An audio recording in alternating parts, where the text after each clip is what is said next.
and Robbo. It's the most talked about TV show that's not on TV. And I think you guys are amazing. With raw, honest opinions. This was not a mistake. This was a lie. Exclusive stories. Some industry insiders have been talking about this. Is that a Ben, Rob and Robbo exclusive? And plenty of famous faces. I'm not wasting these gold moments on 60 Minutes. The Ben, Rob and Robbo Show is the new way to stream your news. This is the stuff that headlines are made of. Live every Monday to Thursday at 1 p.m. Australian Eastern Standard Time on Ticker TV or Facebook and Twitter at BRR Show.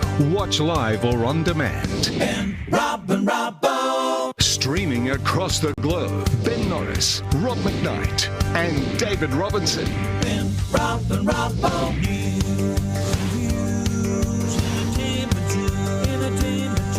It's the Ben, Rob and Robbo. Ben, Rob and Robbo Show. Ben, Rob and Robbo Show. Welcome to the Ben, Rob and Robbo Show.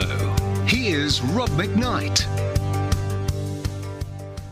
Hello and welcome to the Ben, Rob and Robbo Show. It is fabulous to have your company today, and it is, of course, Tipsy Thursday. Ben and Robbo, hope you've got your drinks going. Yeah, I forgot. Well, you must have had a big night last night, Ben, because you are in Bendigo. Why are you there? Well, I managed to get out of Melbourne for the first time since March, and that's because the travel ban had been lifted. So I'm actually coming to you live from my mother-in-law's house in Bendigo, and we were here last night for Ben's nan's birthday, which is very exciting. But we were very well behaved. We're in Bendigo. I had myself off, no. So you're not hungover today?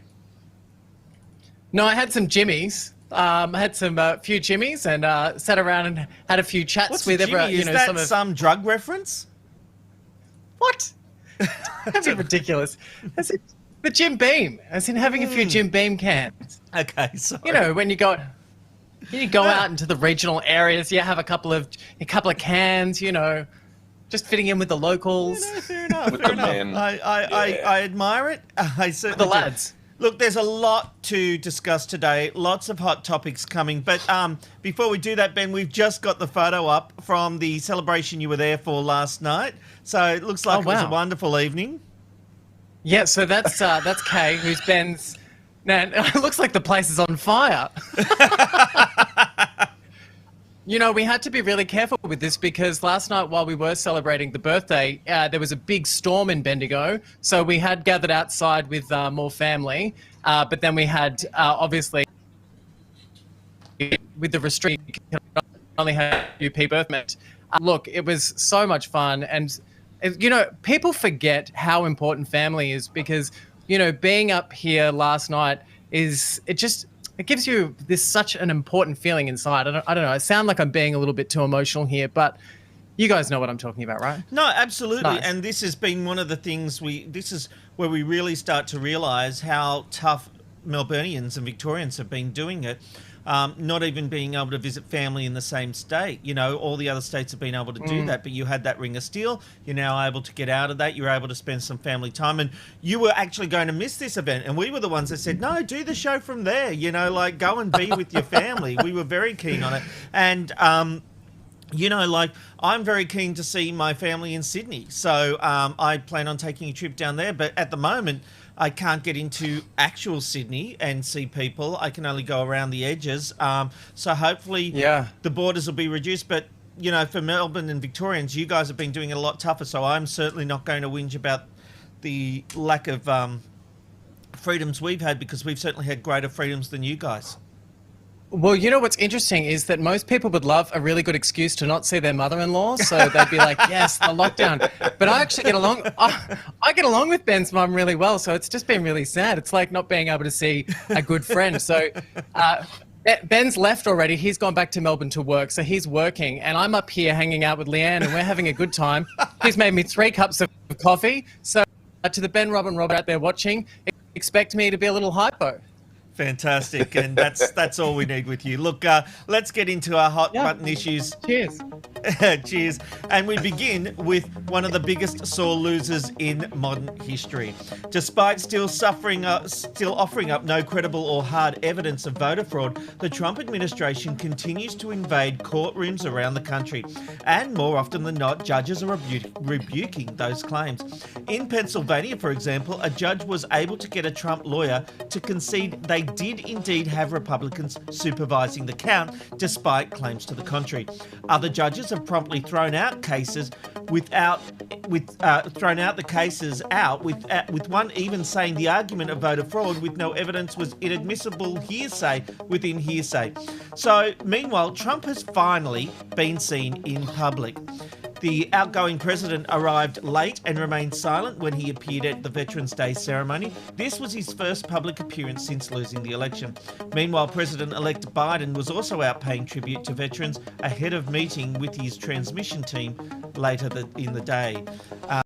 Transition team, that should be. Apologies. Robbo, this is really interesting, isn't it? Because it's one thing to be able to say voter fraud, but when people are actually in court having to give evidence, time and time again, we're seeing the people on behalf of Trump actually not being able to provide proof and not even being able to make the claims that there has been voter fraud because they can't get in court and lie, and they can't put their reputations in front of this when there is no evidence.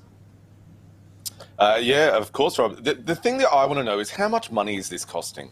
Like, it is just ridiculous. The lawyers are having a field day or a massive payday because they're getting so much money for cases they know that they can't win because they're not presenting any evidence at all. I'm so happy that these judges are going, so what are you saying? And they're going, well, this is... No, but what do you actually say? Do you have evidence of fraud? Oh, well, not evidence. You know, that's...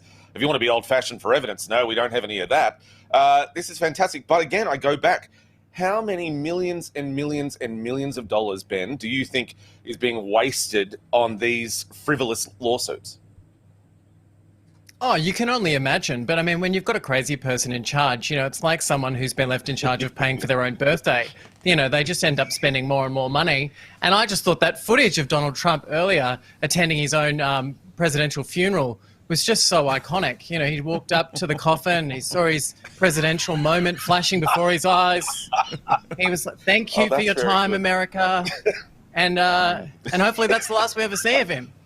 Well, it won't be. It won't be because it looks certain they keep talking about Trump being a Republican playmaker in the future. And the thing is, Robbo, it doesn't matter if lawyers are making money because they're being employed to do things. What is really telling here is the fact that they can't substantiate any of the claims they're making. And I've even read reports... Sorry, it's taxpayer money, though. It's taxpayer money that's been wasted. No, this is actually coming out of Trump's fund because he has actually said... So what they're doing, all the people that have donated to Trump and supported him are getting these email blasts saying, final notice, you must pay up. You must donate. You've ignored Donald Trump. You've ignored Don Jr. You've ignored all these people, and we need your money.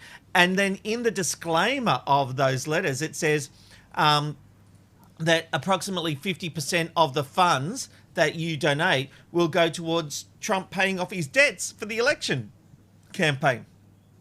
So they're raising money. When you challenge in America, you have to use your own money. They can't use taxpayer dollars to do this, although I'm sure there is some taxpayer money going into it. He does have the keys to the White House. But it's a very expensive exercise based in nothing. But the problem is, and what this president is doing, is he is basically leading millions of people, millions of his followers to believe that the election was stolen from him. And while that may be great for his ego, it is not good for democracy in America when people can't trust the process. Mm-hmm. Yeah. Yes. Look, I think it's a shit There fight. endeth the lesson. Robbo looked like he was in history class in year 11. What am I doing here? I'll be failing this class soon. Who is this man rambling about? I don't know which idea he wants me to respond to. There was about 50 ideas in there. No, I just told you what was going on. That's all. It was just to bring you up to speed. Thanks, Well, mansplainer. look, your voice I broke, so you had appreciate one. that. Right. Really appreciate you mansplaining me how the current affairs and news works. Good for you, know big what's- fella. Guys, you know what was really funny was a friend of mine, while I was driving to Bendigo, my friend Philip rang me and he was like, just giving me the blow by blow on what he likes about the show, what he doesn't like. And he's like, there's a lot of politics. He's like, but the one thing I like about it, though, is the show has a lot of politics and it's mixed into a lot of entertainment. So it's kind of tolerable. But it's only, Rob, when you Sorry, go on Ben. those extra Ben, long... Ben, Am I? what bits? Yeah. What bits didn't he like though? Let's talk about that quickly. Were there many of those? Okay, well, I'll tell you. 'cause that worries me. We're going to have a workshop live on air. Yeah, we are. Okay, so Philip spoke to me for 2 hours. Hi, Philip, because he does watch the show every day on his lunch break. But he was saying that sometimes we can be a little bit, me. Like I'll talk about my time on Big Brother. Rob McKnight, you'll talk about Studio 10, and so like sometimes that stuff, he's like, oh, we've already Hang heard on, that. is this Move the on. Philip that mentioned that on Facebook yesterday, that if he had a drink every time Studio 10 was mentioned, he'd be drunk? Studio 10, Philip, Studio 10. He's gonna hate that. Can I just say? He is going to hate that I'm doing this because he's not that sort of a person. He's not a troublemaker at all. And he'll end up messaging later and saying, Ben, I did not free all this information up to you. You asked. And so there is a bit of truth. There is a little bit of truth both ways. Anyway, I feel like with this workshop's over. We're not talking anymore. We're not speaking. We're in a fight. The only thing I would say to that is that we do bring up our shared experiences and our history, and I'm not going to lie, Studio 10 was a big part of my life. Big Brother was a big part of Ben's life, and Robbo, then there's you. It's God. Do you know what? It's one of my favourite jokes, and it works every time. Yeah, it's true. Yeah, because you're Can't the only deny one that. laughing. It works on you. It works on you every time. Anyway, I'm being so mean today. I've had too many coffees, was and I'm a brilliant. nasty pasty. It works because you're laughing at your own joke. That is I brilliant. just need a moment, Ben, to wipe away the tears. Oh, yeah. Amanda, can you hand him a fake tissue for his crocodile tears? Okay, thanks.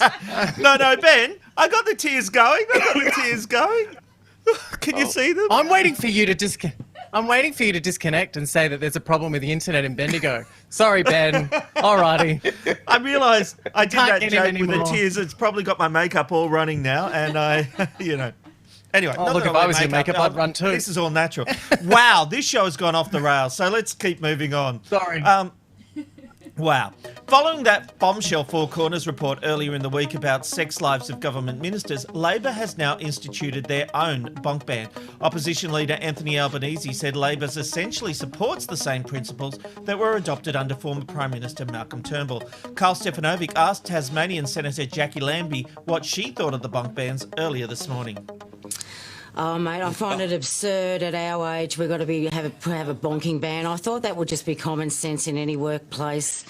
It gets really untidy when the boss is sleeping with somebody, and it doesn't matter whether it's in Parliament or elsewhere.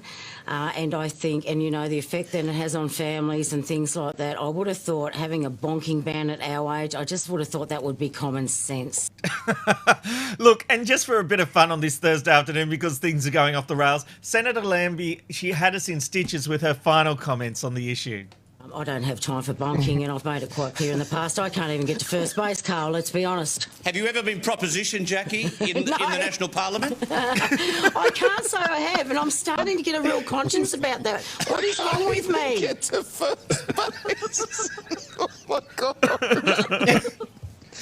She's genuine when a rash appears on her neck. That's the last thing I thought was going to come out of your mouth this morning, but you're like... Anyway, let's talk about something much... Are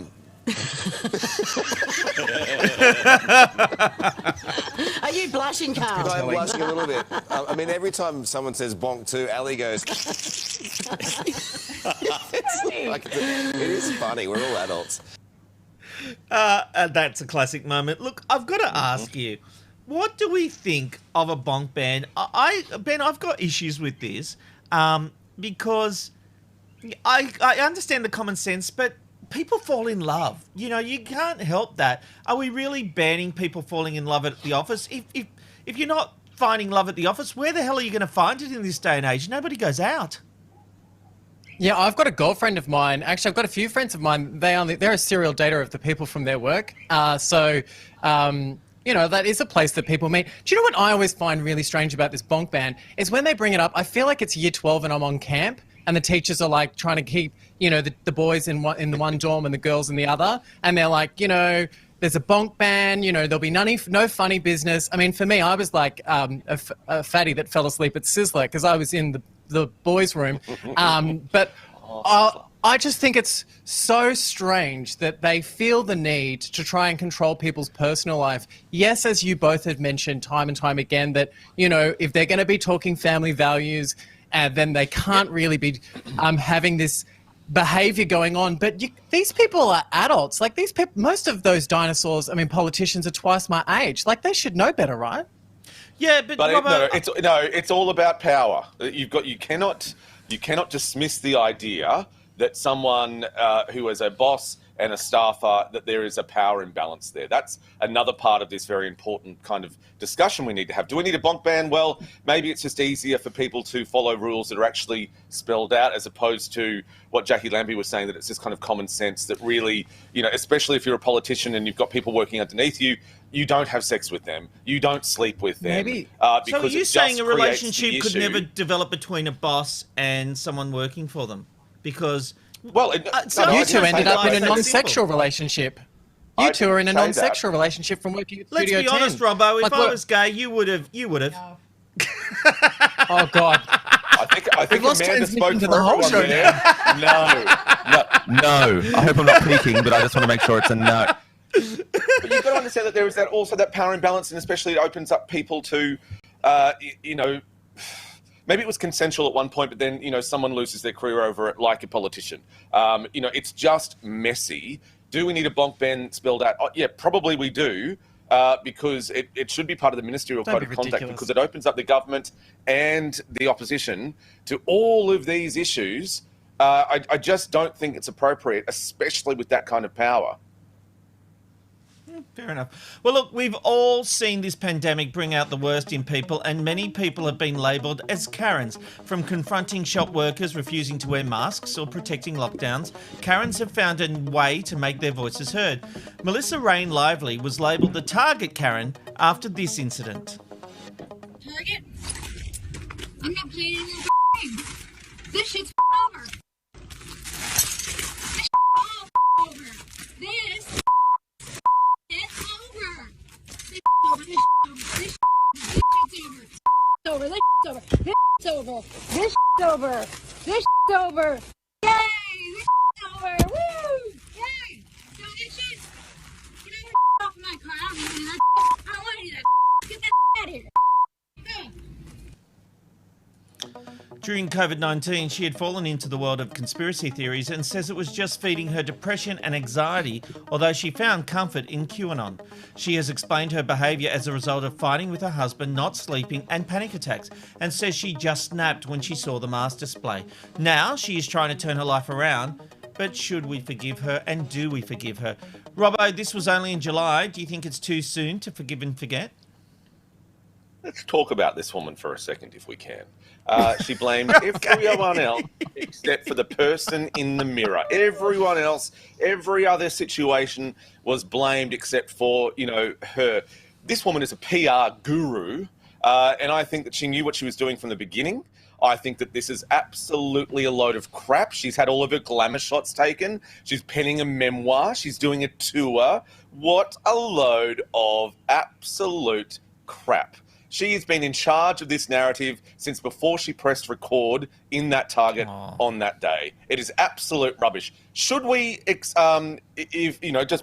that all that truth and realism aside? So we'll park that there for a moment. Let's go to, should she be forgiven? Yeah, she should, because we don't want to continue this kind of cancel culture. The left should, forgive her for doing it. If she's coming out and she said, sorry, I shouldn't have done it.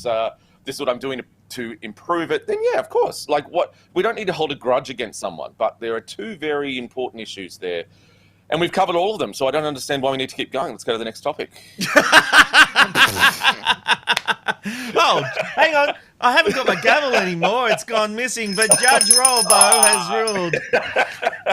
Sorry, boys. Sorry. Respectfully, sir, I'm going to disagree. I think you give people too much credit. Every time we see someone making a statement, we think, oh, this has been a planned attack from before they did it. Now, look, her actions in that Target store were reprehensible. What right does she have to go and pull things off the shelf, no matter what she thinks? She might, if she disagrees with Lego, is she going to go and pull all the Lego boxes off? No. If it gets her worldwide headlines, she would absolutely do it. Because we wouldn't be talking about... She wouldn't have a book coming out. She wouldn't have a tour coming out if she didn't have this little reaction. I actually just want to move to the next issue, though, as part of this. And to me, Robbo, that is the idea of forgiveness. And the problem, I agree with you, is that in none of that did she take any personal responsibility. If she came out and said, I was a dick, completely did the wrong thing, give us reasons what was going through her head, I would be, okay, onwards and upwards, we move on. The problem here is there's been no taking of personal responsibility. But I do think we just can't, people snap, people do stupid things. We can't hold them accountable forever, can we, Ben? No, and this is the one thing. What you keep using then is what people have the most amount of difficulty with at the moment. It's worse than a swear word. Don't call anyone the F's and C's. Ask them to be accountable. It really gets them. Like, it makes people really unnerved. Who are you to make me accountable? And I would say one of the things when you peel the onion with this scenario is that accountability is one of those things that we try and make someone see our reason. Now, I've got to open up and say, unpacking this story, there's the QAnon, there's the ladies' tantrum, and there's a few things that are flying off the shelves, if you ask me. If you see someone in a state like that, I'm pretty sure you think they're having a breakdown. I don't think they're looking for attention. I think that woman's unwell. And then if we go a little bit further on, maybe Robbo's correct in the sense that she is now trying to make money out of her Karenism. And that's probably a reality. But ultimately, this woman had a breakdown in a Target, in a Target, just to try and fancy it up a little. And she's then tried to get all this attention off the back of it. I still think this woman's not okay. I hope that she's got some friends out there that can check in on her and make sure that she's all right, and don't ask her to be accountable. Like, just be like, are you okay? I think that's very fair enough. Robbo, you don't sound convinced. No, not see you two being no. Look at these cute little photos that she's got with her dog, and I can't keep going back to it. The memoirs and the tours, and it was everyone else. But I'm going to come out and give my story, sweetheart. No one asked. Don't do it again. And secondly, but back on it though. I believe that if she is coming out and... has she apologised? Did we see a sorry? She's not apologised. She's not apologised. And looking at that photo, she should have apologised for that movie Stepford Wives as well, because that was a terrible movie. And she looks... Oh, I thought that was a like statue. Is that a woman? No, oh, I it's do a real woman. apologise. I thought that was a statue. She's a robot. Anyway, look, I feel like we're being mean based on her appearance. To me, if that was my friend and my friend was having these telltale signs of not being okay and showing... I'd want to give her a phone call and have a chat with her and make sure she's okay, because I think there's something wrong. Okay, fair enough. Yeah, I suppose. All right, now it's time for... That's code for Ben's not making any sense. That segment's over. No, you are, Ben. You are. It's just not as much fun when you do make sense, because I've got nothing to argue with. That's right. That's not very nice. And it's such a rare occasion. In the world. But this is the thing that's wrong with people, is that we all have our own opinions and we've all got our own thoughts, and just be happy that you believe that. You don't have to make everyone believe the same thing that you do, and vice versa. If someone comes up and tells you about the QAnon, you don't have to make them go, hang on a sec, you're batshit crazy. You can listen to them, realise it's not for you, and walk on. Well, see, Ben, the only problem with that is here's who I am as a person. I was once waiting at the town hall steps. That used to be a meeting place in Sydney before mobile phones. You'd say to someone, I'll meet you at 11 o'clock, and you'd go to town hall and wait for them, and you had no way of contacting them. Anyway, I was waiting for a friend, and this person, this God-botherer, came up to me and started saying, do you believe in God? And I went, no, I don't. And they started lecturing me. Anyway, I decided to fight back, and within 45 minutes, I had them questioning their whole religion. 45 minutes. Jesus And to the point where they were trying to walk away from me. They were actually, instead of the other way around, they were trying to walk away. Wow. I can't do this.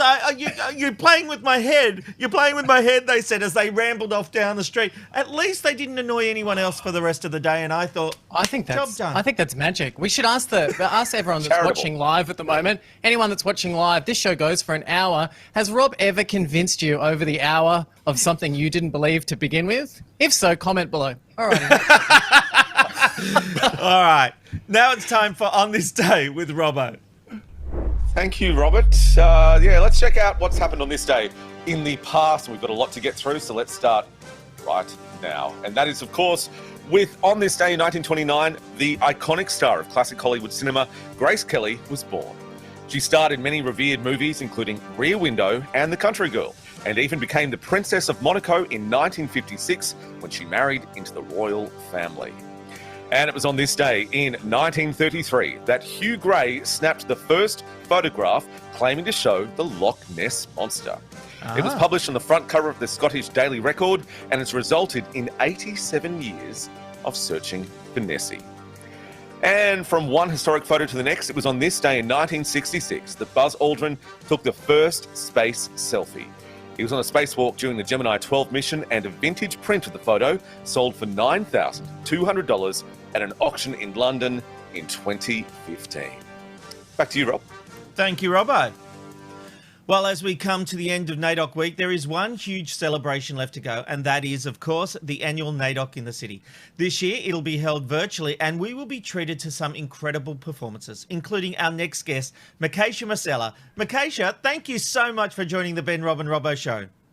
Of course, thanks for having me, and happy NAIDOC, everybody. Oh, happy NAIDOC. Hey, what can we expect from the big event this Saturday, sorry? Honestly, from what I've seen in rehearsals and stuff, the musical performances are going to be phenomenal. Ziggy and Barker and myself are performing, and I've gotten a little sneak peek of their sets, and it is powerful. They have some incredible music to share with you, Mob. And we have spoiler alert. I know. I can't help myself, but it is going to be a really, really cool event. Just like going to be chill, good vibes. It's like the first time that a lot of performers have been able to get on a stage in a very long time. So I think that as well is something really special. It sounds like a great show. Now, tell me, this year's theme is always was, always will be, obviously recognising the First Nations people connection to country. In 2020, what does that kind of theme mean to you?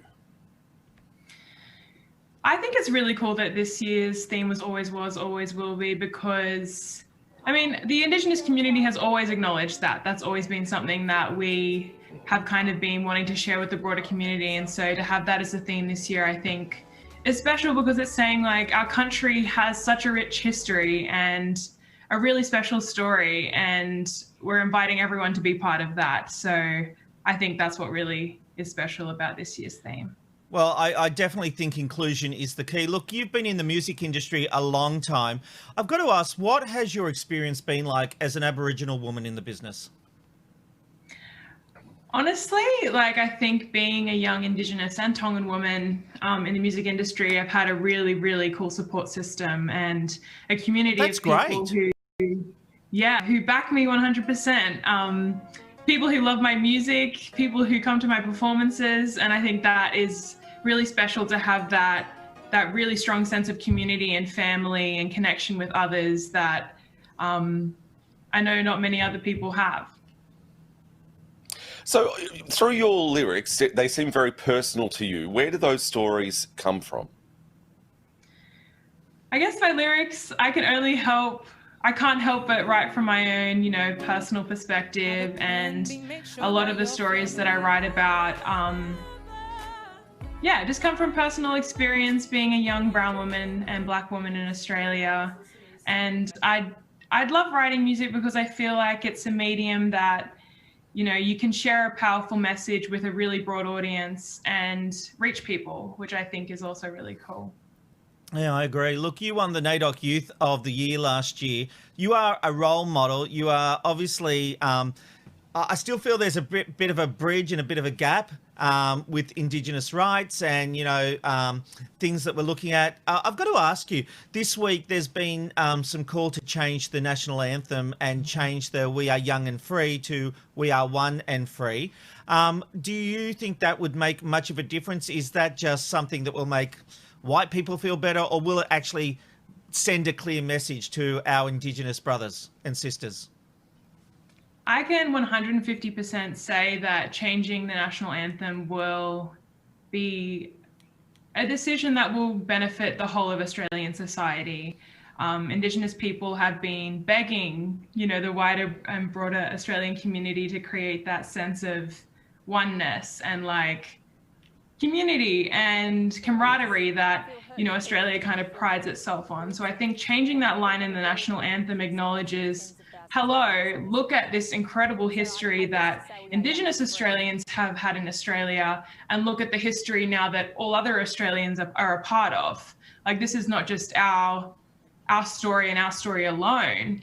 It is a story that we want to share with everybody. And so changing the national anthem is saying, the government saying, we acknowledge this and we want Indigenous people to feel included, and we want the rest of the Australian community to feel included in Indigenous histories as well. So is it enough just to change that lyric, or do we actually need to change the song completely? There are some calls, obviously, to go to the song "We Are One, We Are Many." What do you think of those calls? I think "We Are One, We Are Many" is just a generally better song. It's I cool. agree. Everyone loves it. So I think that song would probably represent Australia more, because we're a very cool country with good musicians and, cool people that write cool songs. So that's cool. But I think it is particularly that line, "We are young and free," that is problematic, and it kind of discredits, the 65,000 plus years that Indigenous people have been here. I absolutely agree with you. Couldn't agree anymore. We should absolutely change those lyrics. But let's get back to you now for a second. Your music was used in the Sapphires. You've been on The Voice Kids. You've been on X Factor. We're so very grateful that you're being on our show as well. So what's next for you? I've just been studying in New York at NYU and have come home because of COVID. So I've just been writing and performing with, NAIDOC events happening, which is really cool again. And got some new music on the way. So keep an eye out on socials. I'll be dropping some stuff this year. Oh, sounds promising. Well, look, if you want to watch the event, which includes a panel, performances, dancing and much more, head to sydneynaidoc.com.au this Saturday from 2 p.m. to 5 p.m. Australian Eastern Daylight Time. Makisha, thank you again for being with us. You are a bloody legend. Thank you. Of course, thank you. Happy NAIDOC, everybody. It's the red light shot of the day. Where are you going today? You'll never know where you'll end up with the red light shot of the day. Today we're taking you to Hawaii and also to the land where I'm going to have a lot of trouble pronouncing the names in this script. Today, this is the famous Banzai Pipeline on the north shore of Oahu at Yukai Beach. I think I nailed that. One of the most popular surfing destinations in the world. It's going to be partly cloudy with the low of 24 degrees and a top of 28 degrees. Look at those barrels rolling in. Wow, Hang Ten, Cowabunga. The shot has frozen, Robbo, for some reason. We've got a frozen shot. Oh, let it go, let it go. I like a frozen Coke, so that's fine. Yeah, you're welcome. All right. Lynn McKnight says, "Hi, Amanda, Abby, and boys." Smiley face. One of us didn't get a smiley face. Or two of us didn't, actually, yeah. Cameron says, "Did you hear that Trump wants to make and have his own news channel? Trump TV." With a inquisitive emoji there from Cameron.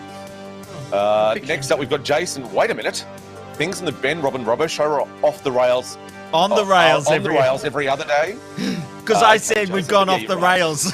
Well, you did. Jason also says, Robin and Amanda McKnight share an office. Would a bonk ban keep Rob more folk? I'm going to tell you this now, Jason. I reckon there's been a bonk ban in place in that household for a long, long time. I'm on a bonk ban. Let's go with that. Yeah. Like, I think, man is one step ahead of you there, Jason. So don't you worry. Jamie says, thanks for the laughs already today. Taking time out in hotel quarantine for an hour to watch the BRR show in this time is just what I needed. Oh, Jamie, bless you. Can I quickly just, can I just jump in there and just say something? So, I don't know if Jamie minds me saying this, but a shout out to Jamie. His mother has just passed away, and he's a huge fan of the show and has managed to get up to Queensland yesterday to see his mother, who did pass away yesterday. And all of us love Jamie. We love your contributions on social, and all of us, from everyone here, Abby, Amanda, all of us, we all are thinking of you. He's in quarantine. Absolutely. Jamie. Well said, Ben. Yeah, very sorry to hear your news, Jamie. Hope you are well and our love is with you. Well said, Ben. Mary says, yes, Rob taught me how important men's mental health is to look after. I think she's saying I'm cray-cray. Right, okay. I wasn't sure, because that's a very broad statement here. Gay Wright says, no, Rob has never convinced me, Ben. LOL. Gay Wright's a friend of the show. She appeared on the show, and she's coming out now saying that Rob's never convinced her of anything. Jason says, huh? Sorry? Had a micro sleep. Did Rob say something important? Bastard. Oh. No. You must have let us, no, you didn't. No. Travis says, the world would be a very boring place if everyone thought the same. That's very true. And remember, if you want to share your thoughts with us, go to Twitter, Facebook, or Instagram and search the BRR show. We would love to hear from you. And once again, Jamie, our thoughts and prayers with you and your family. Very much, very much. We are thinking of you, Jamie. And, you know, we see a lot of this, don't we, on our Facebook page. We have become a bit of a community. So when one of our friends on Facebook is hurting, we're all hurting. So, Jamie, we genuinely are thinking of you. Okay, it's time for a hit of entertainment. And, Ben, a classic character is coming to our screens. Yeah, that's right, Rob. Well, it's been over 30 years since Rowan Atkinson took with the role of Mr. Bean, and a special celebration is going to see the character returning. It's going to be a special documentary titled Happy Birthday, Mr. Bean. Rowan Atkinson, I just quickly will say, said he would never be Mr. Bean again. So obviously he needs a little renovation on the mansion at his house, because he's obviously cashing back in on Mr. Bean. But look, the documentary will include classic and iconic moments, interviews from the creators, and some stories behind this huge global sensation. But boys, I want to ask you guys, because I grew up watching Mr. Bean with my grandparents, and we loved it. I used to be able to do a Mr. Bean impersonation, but I don't want to do that because impersonations on this show never work. No, you got to now. You've got to. All right, I've got to see. I've got to relax my face to do it.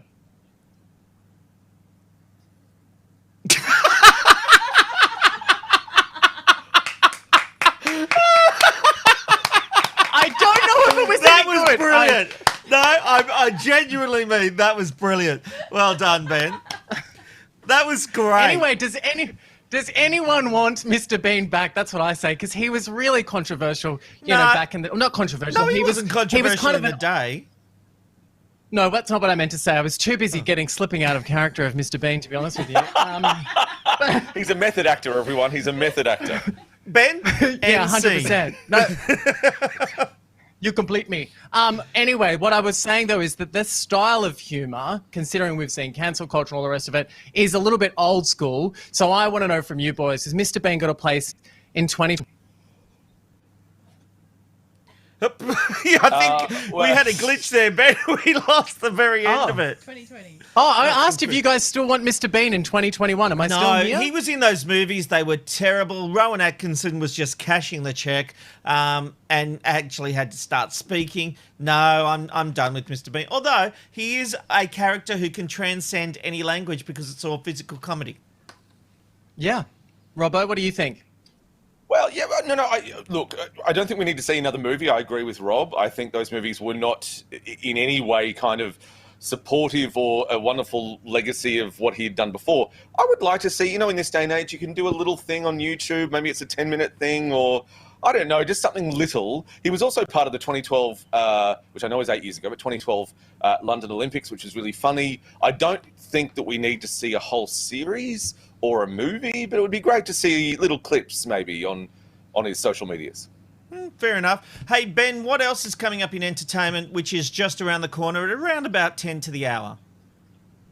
Yeah, we're going to talk about a Hollywood movie star, Rob, that is now in jail. And twist of that story is that someone tried to set me up on a date with this very high-profile actor back in the day, which it didn't work out, and maybe I've dodged a bullet. So yeah, he's in jail now, and I'm here in Bendigo. So look, it's all happy days really for everyone. All right, that's coming up soon. Thanks, Ben. Well, the debate to legalise marijuana has been going on for years, but gained steam yet again in New Zealand's referendum. Ultimately, by only just over 1%, the noes had it, and the bill to legalise recreational cannabis will not be passed through Parliament. So what does this mean for Australia? Well, media commentator Martin Lane launched Cannabis in July of this year. That's a platform dedicated to the growth of Australia's legal cannabis industry. And he is with us now. Welcome to the Ben, Rob and Robbo Show, Martin. Hi, it's good to be here.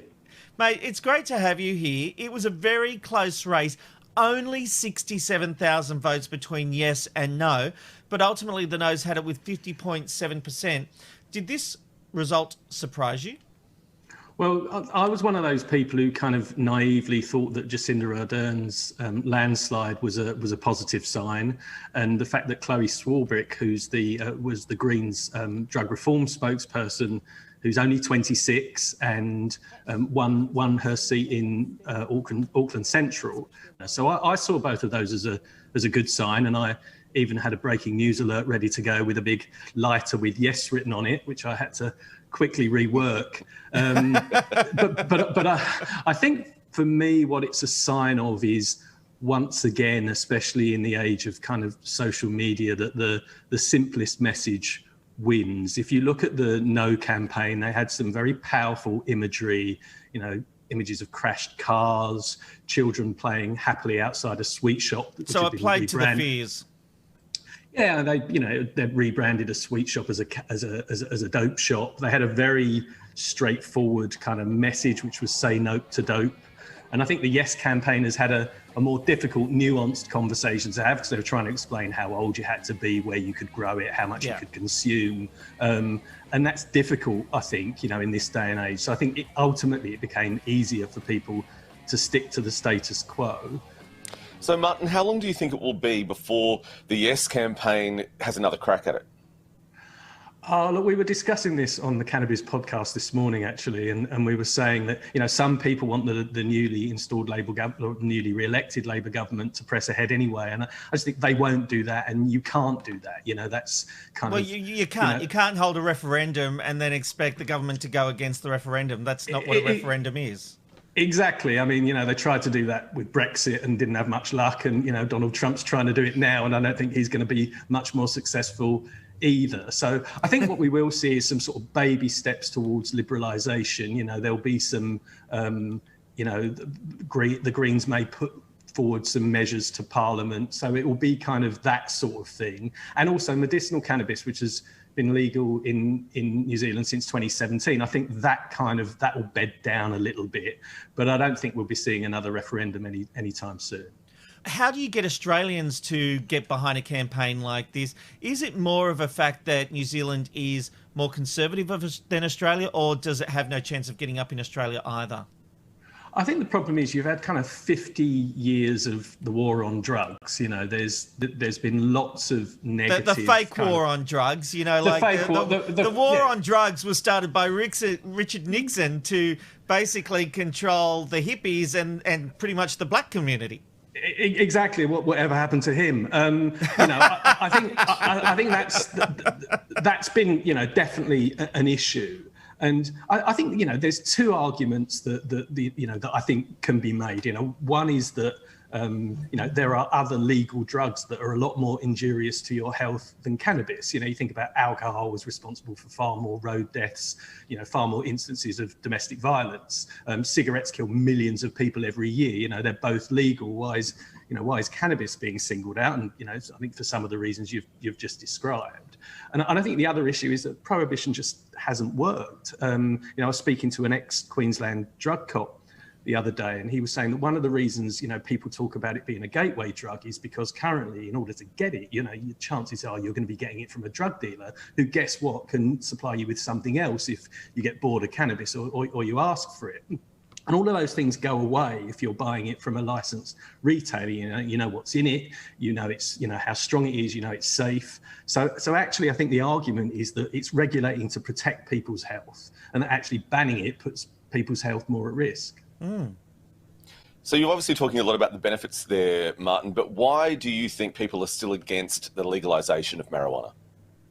Well, I think, as I said, I think there's been a lot of negative publicity and examples that are kind of raised of people having a bad experience. But I would argue that is starting to change, and I think what's starting to change that is people who wouldn't normally go near a spliff having positive experiences of medicinal cannabis. So, we hear of parents of children with epilepsy so severe that every time they fit, they're left with permanent brain damage, who the only thing that's working for them is medicinal cannabis. You've got, cancer patients who are finding that it can help with the nausea caused by chemotherapy. My own brother-in-law has multiple sclerosis, and he's been prescribed Sativex, which is a cannabis spray, which helps with the spasticity, which is a symptom of his MS. So I think what happens is people have that experience. In the age of, as I say, social media, people get to tell those stories, which are powerful stories. They share their experience, and word of mouth becomes stronger and stronger. And I think that ultimately has a positive impact on how people feel about cannabis more generally. But are these two different issues, Martin? Because we've got the medicinal, for medical purposes, and we've got just the use of it. Now, is medicinal cannabis a way of getting around the legalization issue? Not really. They are separate issues in the, medicinal cannabis is highly regulated.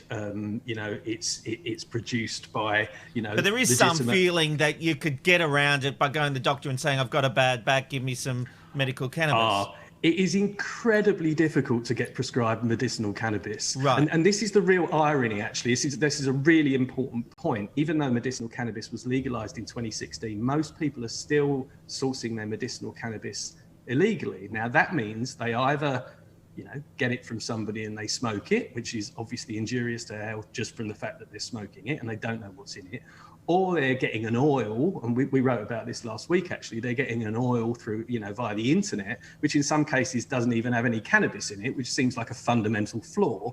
It's just olive oil or something. So you've got this ironic sort of situation where, government policy is inadvertently actually forcing people to do the very thing they don't want them to do, which is smoke bad weed. Martin, I think you've got a very good point. Look, there's a lot. This is a big issue that I don't think we can get across in such a short amount of time. I'm sure we'll be speaking to you again soon, especially as this becomes a bigger issue in Australia. Thank you for being on the Ben, Rob and Robbo show today. Pleasure. Well, it's time for a hit of entertainment. And Ben, we've spoken about the controversial scene with Rudy Giuliani in Borat, but now we know just a little bit more. What's happening? Yeah, sorry. Have you seen the new Borat film, by the way? I have indeed, yes. I've seen it. Okay.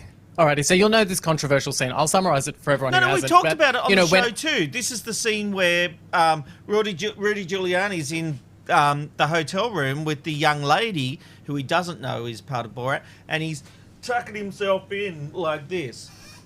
Oh, yeah. So look, the actress has not spoken out about this. That's made a lot of headlines, a lot of people talking about it, but she has come out discussing it now because someone asked her whether or not she actually ever believed that she was in any physical danger while filming Borat 2.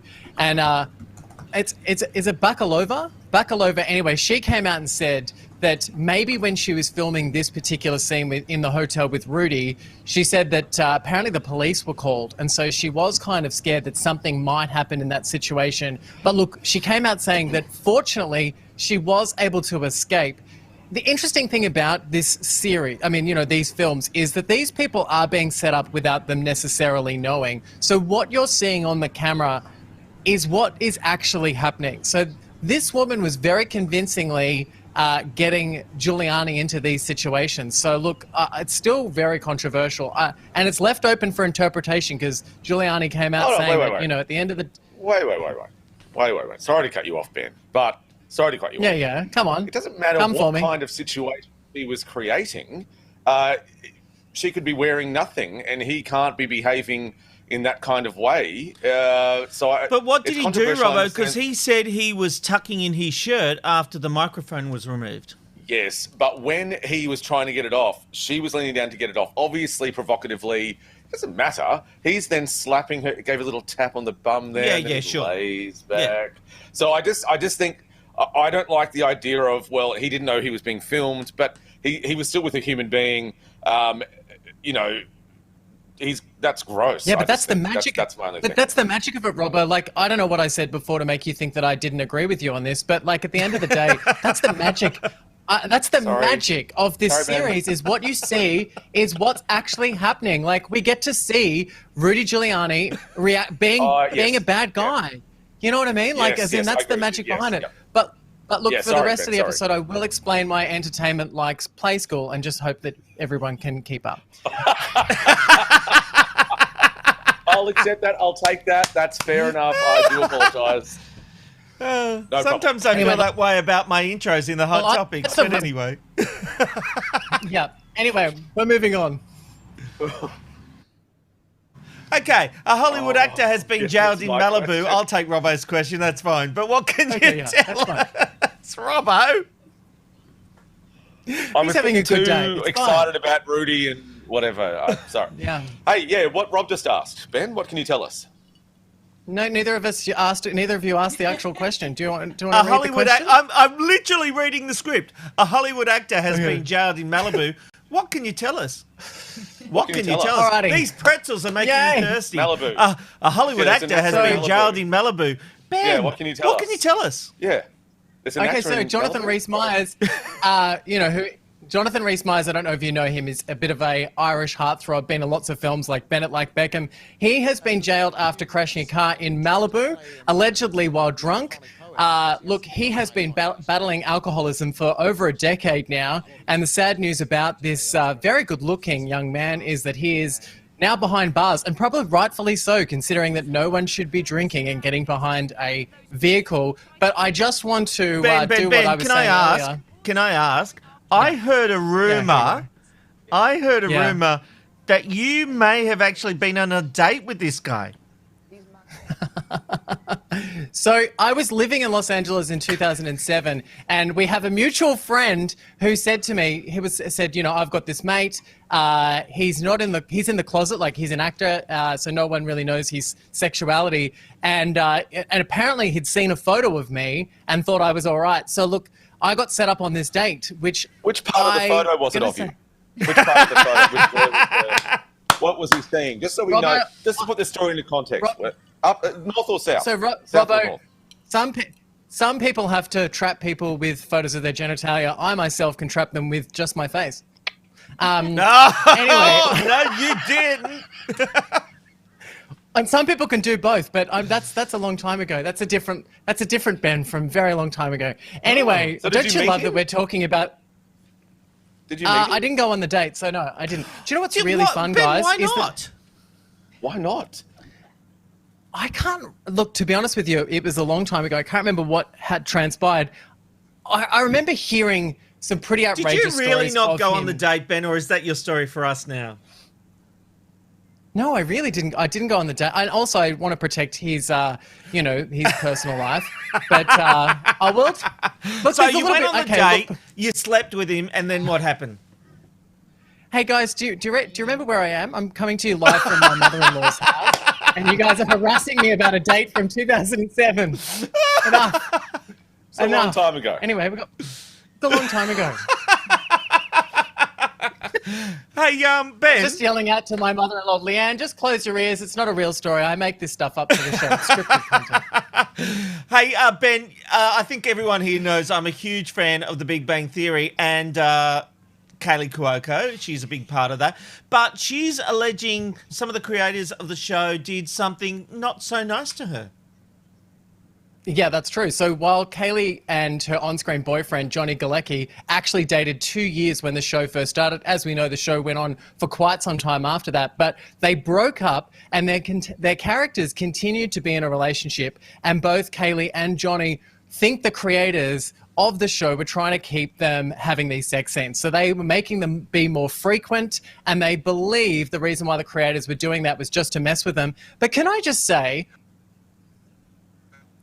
creator, like, is it like, stay with me while I try and explain this. It's like when your friend of yours gets pregnant and you just see pregnant people everywhere. They were already there. And so like with these sex scenes, clearly they just felt like they were more frequent because they were awkward. So I feel like in hindsight, thinking back to the creators doing this, they may have felt like the creators were leading it that way. But come on, they're in a relationship on the show. What were they going to do? Never show them in bed together? But also, at that point in the series, after the first 2 series, the relationship intense. So, you know, he'd been chasing her for the first 2 series, and then they did get together. So it makes sense they had more sex scenes. I'm not sure thought he was gay. she's right on that one. I didn't know he was straight. I always thought he was gay. He was on Roseanne. I thought he came out when he was an actor on Roseanne. He dated Darlene. He and Darlene, what's the lady's name? I want to say Sarah. I don't know if that's right. Gilbert. Sarah Gilbert. Sarah Gilbert, yeah, they were an item, and then she turned gay, but Kaylee avoided that fate. Oh, so he's turning women gay. Great. Okay, that's good to know. This segment's awesome. Another great that was a joke. Yeah. That was a joke. I know it was. I know. And obviously, question without notice, Ben. Can you confirm the Big Bang Theory was even a comedy? Don't you dare! I love the Big Bang Theory. Robbo, this is a good one. So my friend Ed Pitts always says, he always tells me about how much he hates Big Bang Theory. But he found out after being in lockdown with his new boyfriend for the last 7 months, he found out that his boyfriend likes the Big Bang Theory, and he texted me and said, "Is this grounds to break up with him?" I had no idea. And he was talking about this new boyfriend's love of Big Bang Theory as though he just found out that he cheated on him. He was like, "I can't deal with this. This is disgusting. How can I ever forgive him?" And it's true. That show to so many people is not funny, including me. It's one of my most favourite shows ever. I love the Big Bang Theory. I can watch it on repeat ad nauseum. Love it. All righty. Well, I'm sure that Amanda's loving Ben, we're running out of time. I wanted to ask you about the Game of Thrones. It was a massive success story for so many actors and actresses, but for one, it didn't really reach that point straight after the show. Yeah, 100%. So Jason Momoa, who played the infamous warlord in, spoiler alert for people out there that haven't seen Game of Thrones because his character was killed off in the show. But before this became... What? Am I allowed to say that? Seen it. Oh, it's too late, mate. You've said it. You got 45 seconds. You got 45 seconds. Go. Bruce Willis is a ghost in Sixth Sense, and Darth Vader is stop! I'm sorry. I'm muting. I'm muting Ben. That is not cool. That is not cool. That is not cool. I'm a big believer in non-spoilers. Benjamin J. Norris, I cannot believe you've done that. No, your mic's off, Ben. You really have cut his mic. I really have cut him off. You can't do that. You can't. And Amanda's now taking you off. Amanda's cut him out.